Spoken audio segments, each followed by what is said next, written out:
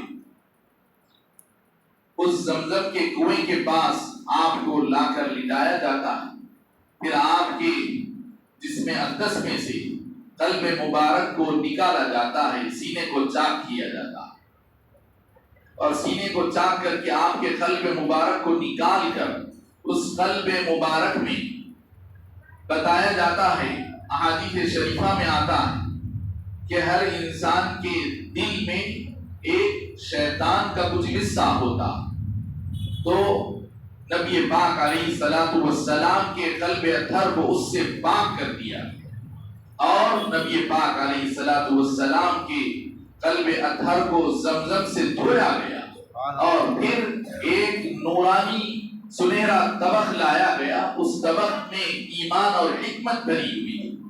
احادیث شریفہ میں آتا ہے کہ ایمان اور حکمت سے بھرا ہوا وہ طبق تھا، اور اس طبق کو آپ کے قلب اطہر میں اڈیل دیا گیا، آپ کے قلب اطہر کو ایمان اور حکمت سے بھرپور کر دیا گیا، پھر آپ کے قلب اطہر کو اس کے مقام پر آپ کے سینے اطہر میں رکھ کر دوبارہ برابر کر دیا گیا۔ پھر نبی پاک علیہ السلام کے لیے ایک نورانی سواری، جنت کا ایک جانور جس کو براق کہتے ہیں، وہ لایا گیا۔ نبی پاک علیہ السلام براق پر تشریف فرما ہو جاتے ہیں، اور بعض روایات میں آتا ہے کہ جبریل امین بھی اسی براق پر بیٹھ کر پیچھے، جیسے کوئی ایک سامنے سواری چلانے والا اور کوئی پیچھے لفٹ لیتا ہے، اس طرح حضرت جبریل امین بھی پیچھے بیٹھ گئے، ایک بعض روایت میں سے بھی آیا۔ حضرت جبریل امین نبی پاک علیہ السلام کے ہم سفر ہم رکاب ہو کر نبی پاک علیہ السلام کے ساتھ بیت المقدس کے لیے روانہ ہو۔ راستے میں مسجد حرام سے مسجد اقصی فلسطین، بیچ میں مدینہ کا شہر پڑتا۔ موجودہ دنیا کا نقشہ بھی اگر آپ دیکھیں گے یا اس کا روٹ دیکھیں گے تو مکے سے اگر کسی کو بیت المقدس جانا ہو تو مدینے کا روٹ بیچ میں آتا ہے، مدینہ منورہ کا شہر بیچ میں لگتا ہے۔ تو نبی پاک علیہ السلام کو حضرت جبریل امین ایک زمین، نئی زمین، کیونکہ ابھی مدینہ منورہ آباد نہیں ہوا تھا، مدینہ منورہ میں مسلمان جا کر بسے نہیں تھے، جا کر بسنے والے تھے آگے چل کر۔ حضرت جبریل امین کہتے ہیں کہ حضور اس مقام پر آپ اتر جائیے اور یہاں پر 2 رکعت نماز ادا فرمائیں۔ نبی پاک علیہ السلام 2 رکعت نماز ادا فرماتے ہیں اور آگے بڑھتے ہیں، تو جبریل امین بتاتے ہیں کہ حضور یہ وہ مقام ہے جہاں پر آپ مکہ مکرمہ سے ہجرت فرما کر تشریف لانے والے، یہ شہر یثرب ہے، یہ آپ کا مدینہ اور شہر بننے والا۔ پھر آگے بڑھتے ہیں تو پھر ایک ایسے ہی ایک سرزمین پر حضرت جبریل امین کہتے ہیں کہ یہاں 2 رکعت نماز ادا فرمائیں۔ حضور 2 رکعت نماز ادا فرماتے ہیں، پھر جبریل امین بتاتے ہیں کہ حضور یہ حضرت موسیٰ علیہ السلام کا وہ طور سینا والا علاقہ ہے جس کا ذکر اللہ تعالیٰ قرآن پاک میں فرمایا، من طور سینا، ابھی اس کو کہتے ہیں والتین والزیتون وطور سینین، بھی اس کا نام قرآن میں آیا ہے۔ تو طور سینا بھی اس کو کہا ہے قرآن نے، طور سینین بھی کہا ہے۔ تو یہ حضرت موسیٰ علیہ السلام کو اللہ تعالیٰ نے جس پہاڑ پر، جس علاقے میں اپنی ہم کلامی کا شرف بخشا، وہ بستی، وہ علاقے میں گزرتے ہوئے نبی پاک علیہ السلام 2 رکعت نماز ادا کرتے ہیں۔ پھر وہاں سے آگے بڑھتے ہیں تو حضرت موسیٰ علیہ السلام کے خسر، جن کا نام نامی حضرت شعیب علیہ السلام، وہ بھی اللہ کے نبی، ان کا شہر ہے مدین کے علاقے سے گزر ہونے لگا تو حضرت جبریل نے پھر وہاں اشارہ کیا کہ نماز ادا کرنے کے لیے، تو حضور وہاں نماز ادا فرمائے۔ پھر وہاں سے آگے بڑھ کر حضرت عیسیٰ علیہ السلام کے پیدائشی شہر بیت اللہ جس کو کہتے ہیں، وہاں پر نبی پاک علیہ السلام 2 رکعت نماز ادا فرما کر آگے بڑھتے ہیں، اور اس کے بعد ابھی بیت المقدس کے راستے میں چل رہے ہیں تو پھر آگے بڑھنے کے بعد ایک بوڑھی جیسی خاتون راستے میں بیٹھی دکھائی دی۔ وہ نبی پاک علیہ السلام کو آواز دے رہی ہے، مخاطب کر رہی ہے، اپنی طرف پلٹنے کے لیے کچھ متوجہ کر رہی ہے، جیسے اگر کوئی جا رہا ہے راستے میں تو کوئی بھکاری، کوئی مانگنے والا جیسے ہم کو اپنی طرف پلٹاتا ہے، متوجہ کر، اس طرح ایک بوڑھی عورت اپنی طرف متوجہ کر رہی تھی۔ حضرت جبریل امین نے کہا کہ حضور آگے بڑھیے، توجہ مت فرمائیے، چھوڑ دیجیے اس کو، اس کے حال پر آپ آگے بڑھیے۔ پھر اس کے بعد ایک بوڑھا شخص نظر آیا، وہ بھی اپنی جانب متوجہ کر رہا تھا۔ حضرت جبریل نے کہا کہ حضور آپ آگے تشریف لے جائیں۔ آگے جانے کے بعد، آگے باہر نکلنے کے بعد حضرت جبریل کہتے ہیں کہ حضور وہ بڑھیا جو تھی دراصل دنیا تھی جو آپ کو اپنی طرف متوجہ کر رہی تھی۔ گویا اس کے اندر اشارہ ہے کہ دنیا انسانوں کو اپنی طرف للچائے گی، اپنی طرف مائل کرے گی، لیکن امت محمدیہ کے افراد کا کام یہ ہوگا کہ وہ دنیا پر نظر کیے بغیر، دنیا کے آلائش سے اپنے آپ کو پاک رکھتے ہوئے منزل آخرت کے لیے آگے رواں دواں ہو جائیں۔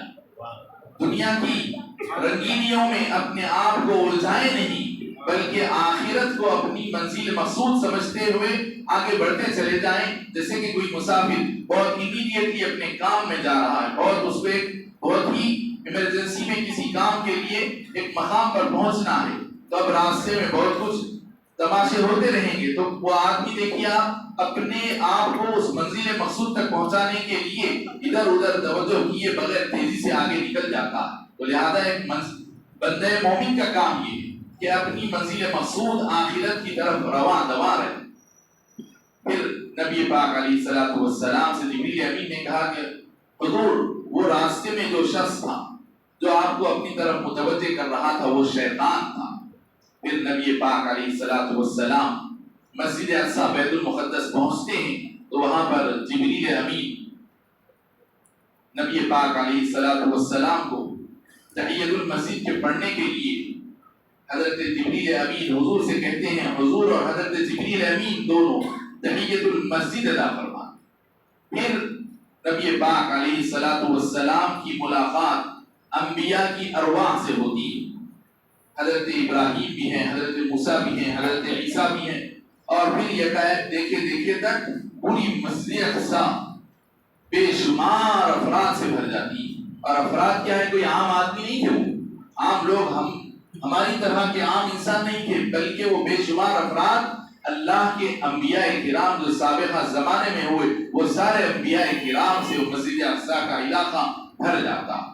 پھر نبی پاک علیہ السلام وہاں موجود ہوتے ہیں، اذان ہوتی ہے، پھر اقامت ہوتی ہے، اور سب ایک دوسرے کو دیکھتے رہتے ہیں اور تکتے رہتے ہیں کہ آخر امامت کون کرنے والا۔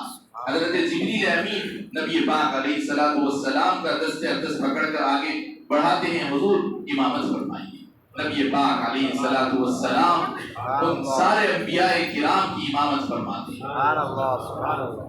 پھر مسجد اقصی میں امامت ہونے کے بعد حضور کی ضیافت کے لیے وہاں پر ایک پیالہ دودھ کا پیش کیا جاتا ہے اور ایک پیالہ شراب کا پیش کیا جاتا ہے۔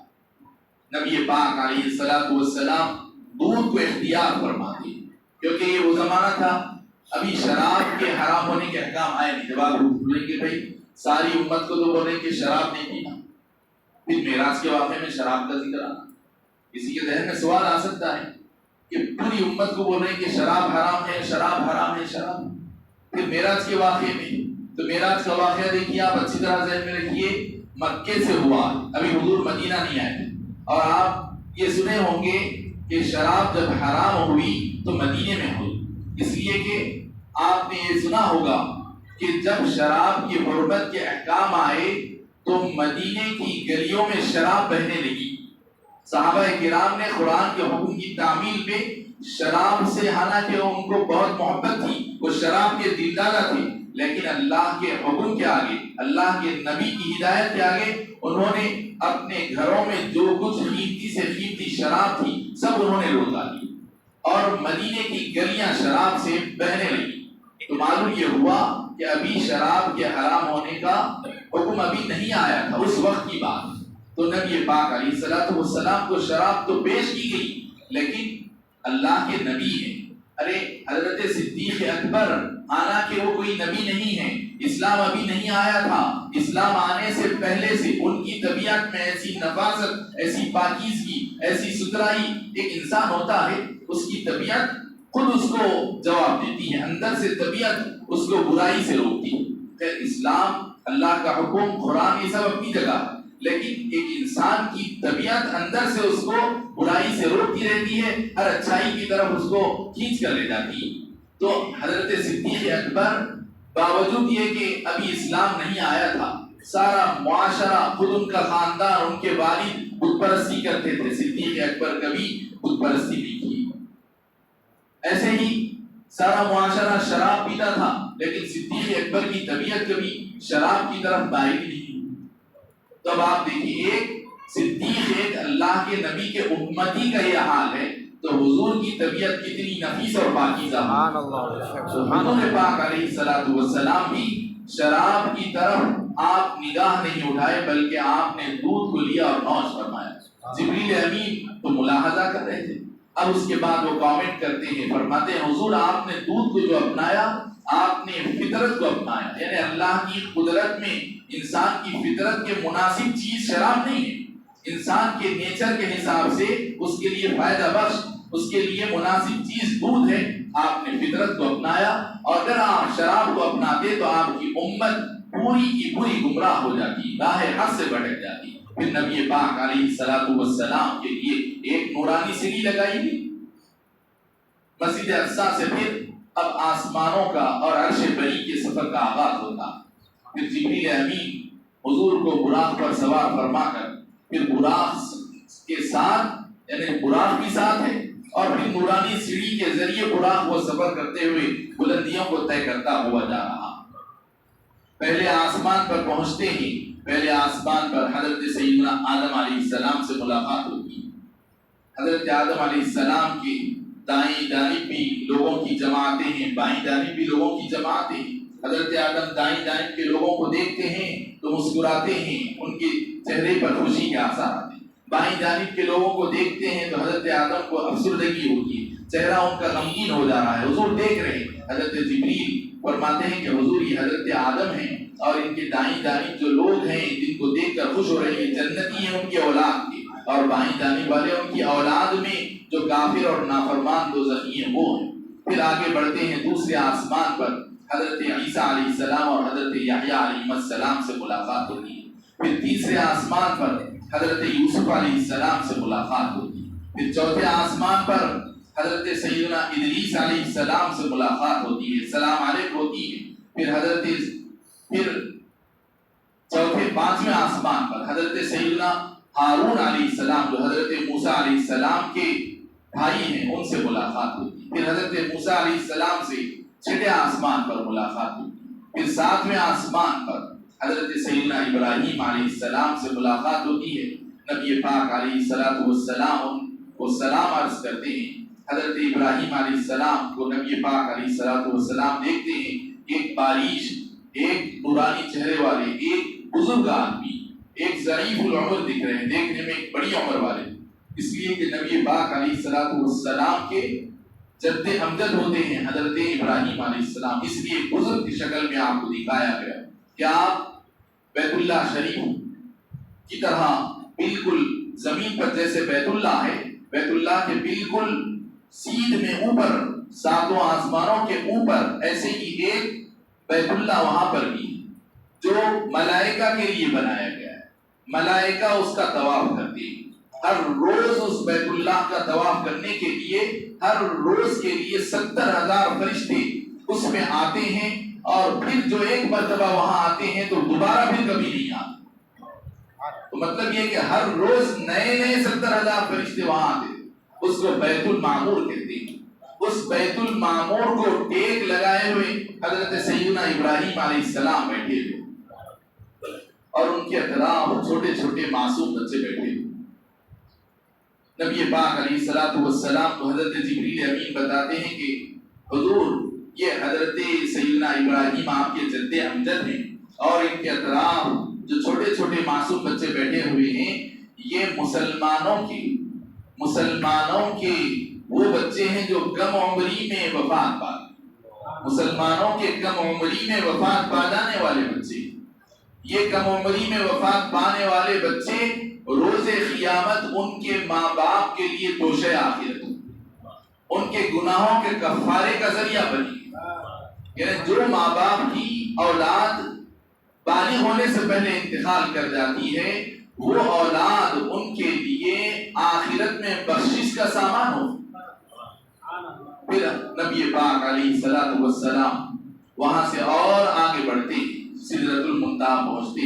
سدرۃ المنتہا پہنچنے کے بعد نبی پاک علیہ الصلوۃ والسلام سے حضرت جبریل امین جنت اور دوزخ کی سیر کرواتے ہیں وہاں مشاہدہ کرواتے ہیں. نبی پاک علیہ الصلوۃ والسلام وہاں پر حضرت امام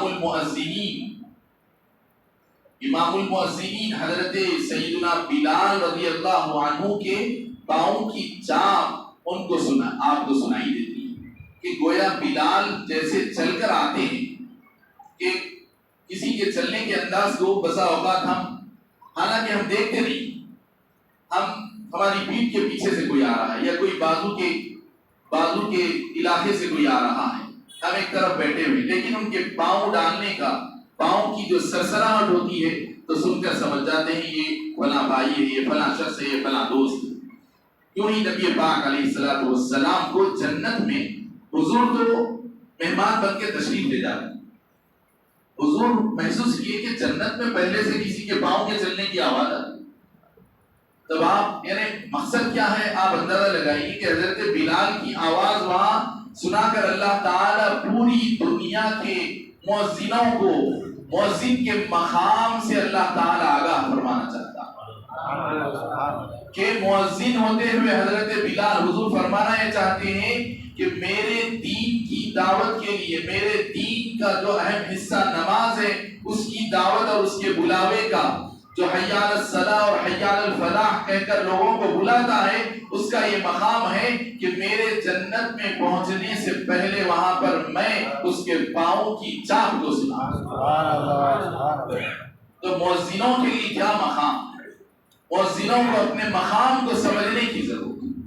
مساجد کے مؤذنین اپنے اس مقام کا احترام کریں مساجد کے مؤذنین اپنے اس مقام کی حیثیت کو سمجھیں اور معاشرہ ان کی قدر کو جانیں.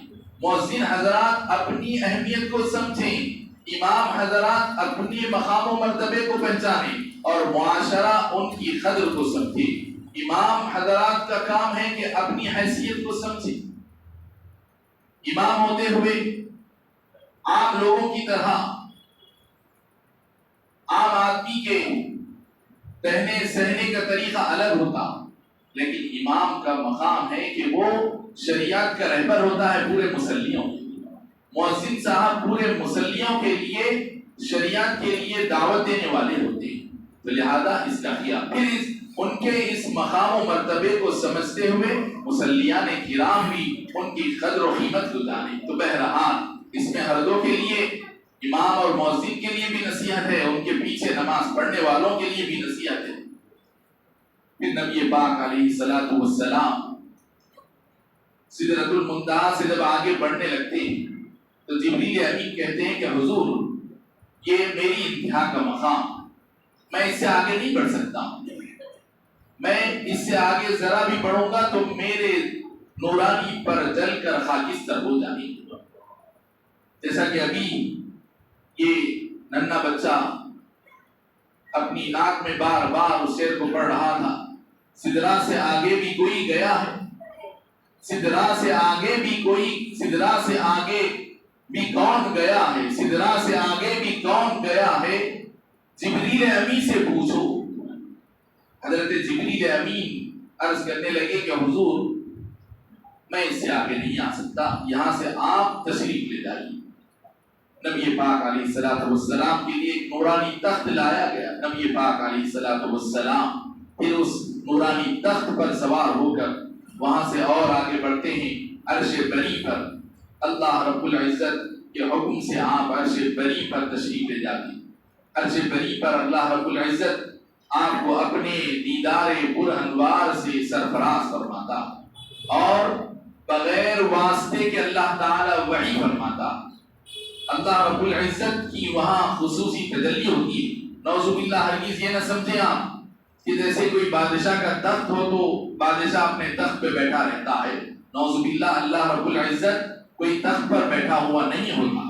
اللہ رب العزت ہر جگہ سے جگہ میں، جیسے ہم اس جگہ کے اندر آ گئے تو اللہ تعالیٰ کی، جیسے ہم کسی جگہ پر بیٹھتے ہیں تو اس جگہ پر ہمارا جسم آ جاتا.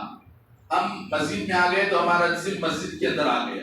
ہم گھر میں چلے گئے تو ہمارے کو گھر کی چار دیواری اپنے اندر کور کر لیتی ہے. اللہ رب العزت کے بارے میں ہم نہ ایسا سوچ سکتے ہیں نہ ایسا زبان سے بول سکتے.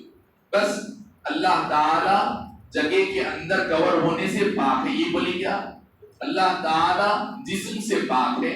اللہ تعالی جگہ اور وقت سے پاک ہے. جگہ اور وقت یہ مخلوق کے لیے، اللہ تعالی جگہ اور وقت سے بالکل پاک ہے. بہرحال اللہ رب العزت کی رحمت اس کی خصوصی تجلیات کا مرکز ہوتی ہے. جیسے بیت اللہ کو اللہ کا گھر کہتے ہیں. بیت اللہ سب جنے جانتے ہیں کعبۃ اللہ اللہ کا گھر ہے. تو کیا نعوذ باللہ اللہ تعالیٰ اس بیت اللہ کے اندر رہتا؟ تو مطلب کیا ہے بھائی؟ بیت اللہ کا مطلب اللہ تعالیٰ کی خصوصی عام رحمت تو اللہ کی سب کے ساتھ ہے. مسلمان تو مسلمان کافر کے ساتھ ہے. حضور فرماتے ہیں اگر اللہ تعالیٰ کی رحمت نہ ہوتی تو اللہ تعالیٰ ان لوگوں کو جو اللہ کو نہیں مانتے، اللہ کا انکار کرتے ہیں، جاوید اختر، ایسے لوگوں کو اللہ تعالیٰ کے پاس اگر دنیا کی مچھر برابر بھی حقیقت ہوتی، مچھر کے پر کے برابر اگر اس دنیا کی اہمیت اللہ کے پاس ہوتی، اللہ کے پاس اس پوری دنیا کی بھی اہمیت، اس کی قیمت مچھر کے پر کے برابر نہیں. اگر اہمیت ہوتی تو اللہ تعالیٰ دنیا کے کافروں کو، اللہ تعالیٰ اللہ کے منکروں کو رزق نہیں دیتا، مگر چونکہ اللہ کے پاس کوئی اہمیت نہیں، اس لیے کہ پوری دنیا مل کر ایک مچھر کے پر کو بنا نہیں سکتی. مچھر کے پر کے اندر جو دنیا دوسرا سب کچھ بنا سکتی ہے، اے آئی کے ذریعے کیا کچھ کر سکتی ہے، لیکن اے آئی آ جائے مگر پھر بھی معجزہ معراج ہمیشہ چیلنج بنا رہے گا. اسی لیے اللہ تعالیٰ نے پوری سائنس کے لیے، پوری سائنس کے اندر ابھی اور کیا آنے والا ہے خدا جانے آگے چل کر. ایک زمانے میں کمپیوٹر آیا، اس کے بعد گوگل آیا، اس کے بعد کیا کچھ چیزیں آتی چلی گئی، اب اے آئی آ گیا، اب آگے اور کیا آنے والا ہے، آنے دی کیا. لیکن اتنا سب آنے کے باوجود آپ بتائیے کیا کوئی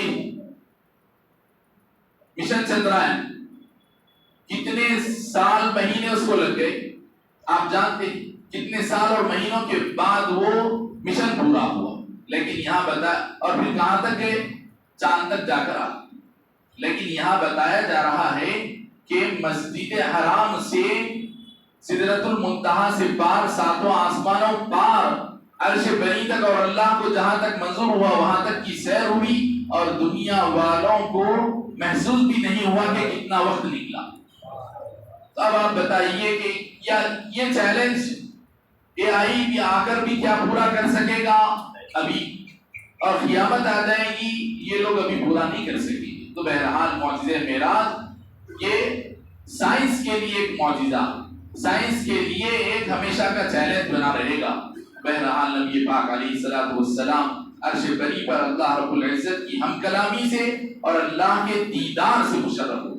اور یہ دیدار کوئی خواب میں نہیں ہوا، اچھی طرح آپ سن لیں کہ بالکل بیداری کی حالت میں، اور اسی دنیاوی جسم کے ساتھ، روح کے ساتھ، جسم اور روح کے ساتھ نبی پاک علیہ الصلوۃ والسلام نے یہ اللہ رب العزت کا دیدار کا شرف پایا اور اللہ کی ہم کلامی کا آپ کو شرف ہوا. حالانکہ دنیا میں ہمیشہ حضور پر وحی جبریل امین لاتی، مطلب یہ کہ اللہ کا پیغام لے کر جبریل امین بیچ میں واسطہ بن کر حضور کے پاس لاتے.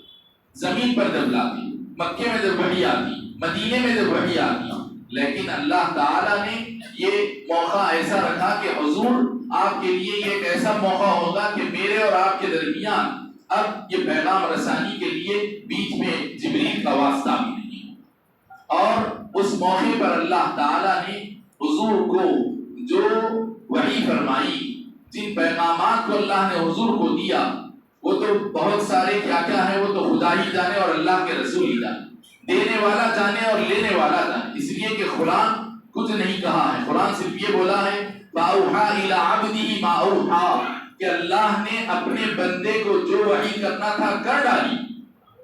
اب کیا وحی کی؟ نہ قرآن بولا، نہ اس بارے میں حدیث نے پوری چیزوں کو بیان کیا، البتہ حدیث اس میں سے 3 باتوں کو بتاتی ہے، باقی چیزیں اللہ اور اس کے رسول کے درمیان راز۔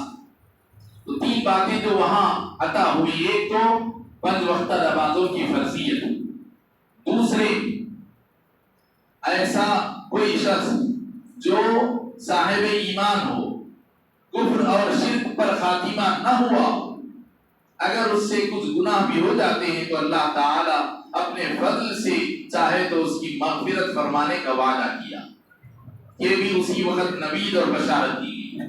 اور تیسری چیز، یہ جو آمن الرسول کی آیتیں ہم پڑھتے ہیں مختلف موقعوں پر، کبھی زیارت میں، کبھی چہلم میں، کبھی ختم قرآن میں، وہ مقصد کیا ہے؟ کیوں؟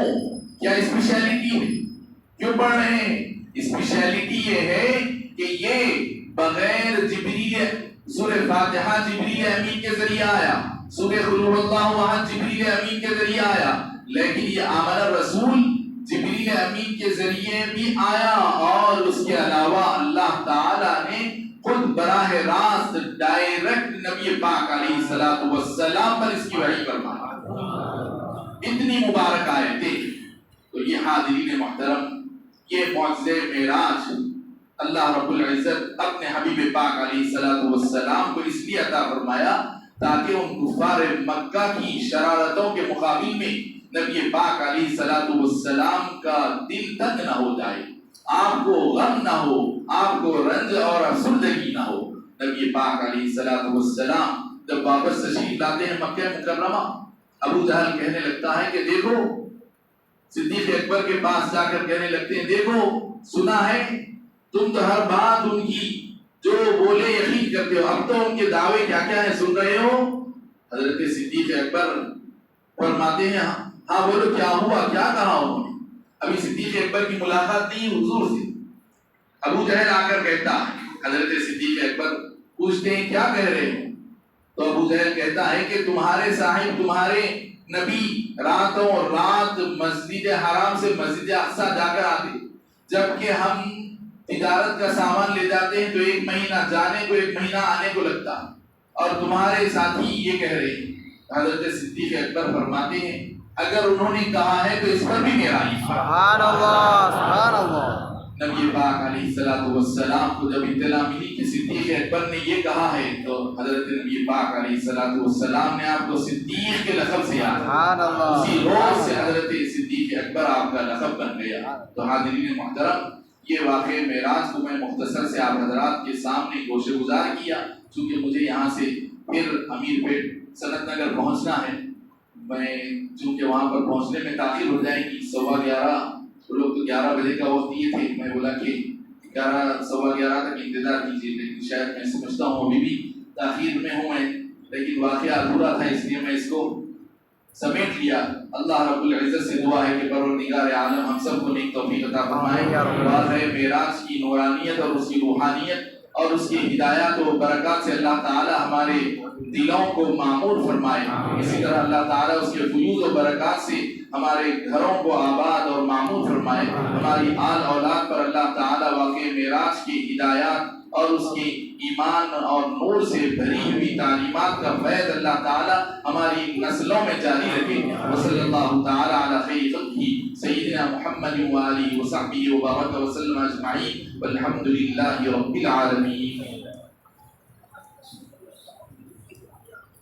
آج تو سبھی حضرات بیٹھ جائیے اپنے اپنی جگہ پر بیٹھ جائیے. انشاءاللہ استاد محترم کو آسانی کے ساتھ جانے دیجیے تاکہ آپ کو سنت نگر مسجد جعفری مسجد کو پہنچنا ہے. آپ کو اگر خواہش مند حضرات اگر حضرت کا بیان سننا چاہتے ہیں تو سنت نگر جعفری مسجد کو تشریف لے جائیں. مبشر صاحب نام پڑھیے. إن الله وملائكته يصلون على النبي يا أيها الذين آمنوا صلوا عليه وسلموا تسليما. اللهم صل على سيدنا مولانا محمد وعلى آل سيدنا مولانا محمد وآله وسلم. الصلاة والسلام عليك يا رسول الله صلى الله عليه وسلم. نوری محفل پہ چادر تنی نور کی نور پھیلا ہوا آج کی رات ہے. چاندنی میں ہے ڈوبے ہوئے دو جہاں کون جلوہ نما آج کی رات ہے. نوری محفل پہ چادر کنی نور کی نور پھیلا ہوا آج کی رات ہے. چاندنی میں ہے ڈوبے ہوئے دو جہاں کون جلوہ نما آج کی رات ہے. فرش پر گھوم ہے عرش پر گھوم ہے بد سبزی بھی ہے اس کی جو محروم ہے. فرش پر گھوم ہے عرش پر گھوم ہے بد نصیبی ہے اس کی جو محروم ہے. پھر ملے گی یہ شب کس کو معلوم ہے. پھر ملے گی یہ شب کس کو معلوم ہے. عام لطف خدا آج کی رات ہے. نور محفل پہ چادر کنی نور کی نور پھیلا ہوا آج کی رات ہے. ابر رحمت پہ محفل پہ چھائے ہوئے آسماں سے ملائک آئے ہوئے. ابر رحمت ہے محفل پہ چھائے ہوئے آسماں سے ملائک آئے ہوئے. خود محمد ہے تشریف لائے ہوئے. خود محمد ہے تشریف لائے ہوئے. کس قدر یہ جہاں آج کی رات ہے. مانگ لو چشم تر مانگ لو درد دل اور حسن نظر مانگ لو. مانگ لو چشم تر مانگ لو درد دل اور حسن نظر مانگ لو. غم کے مارو کملی والی کی نگری میں گھر مانگ لو. کملی والے کی نگری میں گھر مانگ لو. مانگنے کا مزہ آج کی رات ہے. مانگ لو چشم تر مانگ لو درد دل اور حسن نظر مانگ لو. کملی والے کی نگری میں گھر مانگ لو. مانگنے کا مزہ آج کی رات ہے. مومنو آج گنجے سخا لوٹ لو اے مریضو شفا لوٹ لو. آسیوں رحمت مصطفیٰ لوٹ لو. باب رحمت کھلا آج کی رات ہے. آج کی رات ہے. نوری محفل پہ چادر گنی نور کی نور پھیلا ہوا آج کی رات ہے. چاندنی میں ڈوبے ہوئے دو جہاں کون جلوہ نما آج کی رات ہے. السلام علیکم ورحمۃ اللہ وبرکاتہ.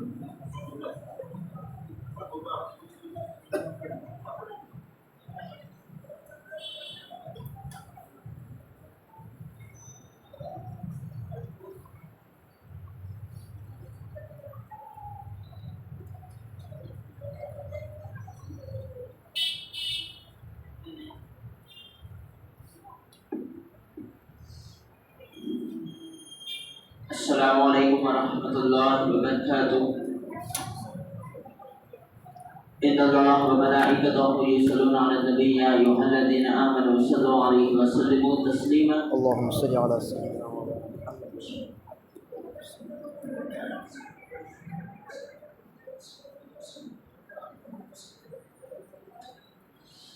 اے خدا التجا ہے یہ میری، ان کے جلووں میں یوں موت آئے، جان قدموں میں نکلے نبی کے، جان قدموں میں نکلے نبی کے، اور مجھ کو وہی دفنایا جائے، جان قدموں میں نکلے نبی کے، اور مجھ کو وہی دفنایا جائے، آرزو ہے میری یا محمد، موت آئے تو اس طرح آئے، آرزو ہے میری یا محمد، موت آئے تو اس طرح آئے، دھوم سے نکلے میرا جنازہ، دھوم سے نکلے میرا جنازہ، میری میت مدینے کو جائے، دھوم سے نکلے میرا جنازہ، میری میت مدینے کو جائے، یا نبی مشکل ہوا ہے جینا، عظمت مصطفیٰ کیا بیان ہو، شان میرے نبی کی نہ پوچھو، عظمت مصطفیٰ کیا بیان ہو، شان میرے نبی کی نہ پوچھو، بہرے تعظیم سارا زمانہ، ان کی چوکٹ پہ سر کو جھکائے، بہرے تعظیم سارا زمانہ، ان کی چوکٹ پہ سر کو جھکائے، یا نبی تجھ سے ملتا ہے سب کچھ، موت پر بھی نگاہ کرم ہو،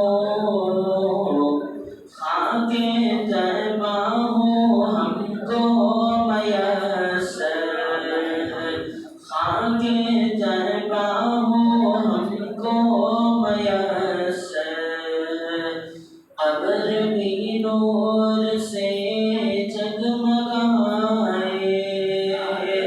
خاک طیبہ ہو ہم کو میسر، قبر بھی نور سے جگمگائے،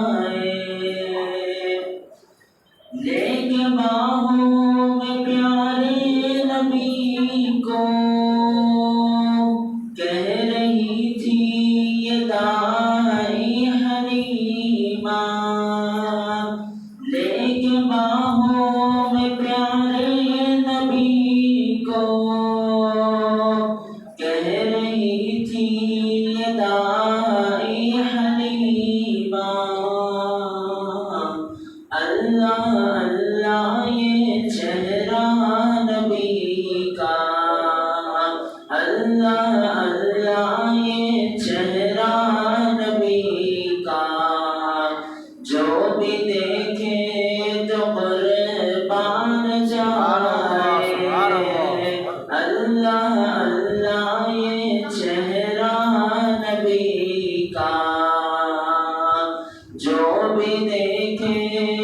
قربان جائے آبرو میرے آقا بچانا کیونکہ دشمن ہوا ہے زمانہ آبرو میرے آقا بچانا کیونکہ دشمن ہوا ہے زمانہ میرے آقا نہ تم روٹ جانا میرے آقا نہ تم روٹ جانا چاہے سارا جہاں روٹ جائے میرے آقا نہ تم روٹ جانا چاہے سارا جہاں روٹ جائے اے خدا التجا ہے یہ میری بن کے چلو میں یوں